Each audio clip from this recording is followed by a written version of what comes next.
One more step towards IIT में एक बार फिर से आपका स्वागत है। आज हम लोग क्या करेंगे कि बेसिकली वो क्वेश्चंस पिक करेंगे जो सीक्वेंस का है और जिनमें आप क्वेश्चन थोड़ा ढंग से करोगे तो 3-4 मिनट के अंदर में इजीली कर सकते हो। देखो जैसे एक सीक्वेंस है SN है 1/2 1/6 1/12 1/20 अप टू n टर्म्स है।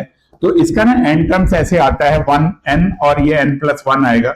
बिकॉज ये 2 को भी ना आप ऐसे ट्रैक कर सकते हो, ऐसे लिख सकते हो 2 को लिख सकते हो 1 into 2 2 into 3 और ऐसे ही आप लास्ट जैसे मान लो 12 है तो 3 into 4 लिख सकते हो और ये हमारा n into n+1 होता है। तो इनका एक शॉर्टकट होता है, मतलब इसको सिंप्लीफाई अभी नहीं जाते, आपको सीधा सीधा शॉर्टकट बताता हूं। इनका शॉर्टकट होता है, क्या होता है, जो ये वाला पहला टर्म होता है इसको न्यूमरेटर में लिखते हैं और ये जो दूसरा टर्म होता है इसको डिनोमिनेटर में रखते हैं अगर ये कॉन्जिक्यूटिव टर्म्स हो और ऊपर n दिया हुआ।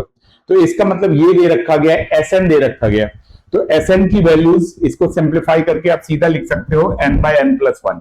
उसके बाद हमारा दूसरा पॉइंट क्या दे रखा गया है, आपको क्या कैलकुलेट करना है, आपको SN नहीं कैलकुलेट करना है, आपको क्या कैलकुलेट करना है, S इस पूरे में S2025 की रिक्वायरमेंट है। तो अगर आपको S2025 और ये जो एक्सप्रेशन है 2026 करना है तो अगर आप इसको सॉल्व करोगे तो क्या आ जाएगा, ये 2026 आ जाएगा और SN है हमारे पास। तो अगर आपको 2025 करना है तो यहां पे आपकी इसकी वैल्यू जो आएगी वो 2025/2026 आएगी। देखो डेटा खुद ही कह रहा है, ये आईआईटी का क्वेश्चन है, जेई का क्वेश्चन जो खुद कहता है कि मैं सॉल्व करने के लिए बनाऊं। अब आप इसको सॉल्व करोगे, अब ये आपको पता है 25 है, वैदिक मैथ्स लगा लो तो ये 25 का 5 होता है और 50 किसके फैक्टर होते हैं 4 into 5 के। तो यहां से आप 45 निकाल सकते हो। तो ये जो भारी भरकम पार्ट था इस पूरे एक्सप्रेशन में, इसकी वैल्यू और कुछ नहीं क्या है 45 है। अब ये क्वेश्चन में दम ही नहीं है, अब ये क्वेश्चन सिंपल क्वेश्चन एपी का बन गया। अब ये दे रखा गया सम ऑफ 6 टर्म। तो आपको पता है SN का फॉर्मूला पता होता है, SN का फॉर्मूला होता है n/2 2a + n-1d और इसमें क्या होता है बेसिक फॉर्मूला है, 9th में भी अब बच्चे पढ़ने लगे, 10th में भी पढ़ते हैं।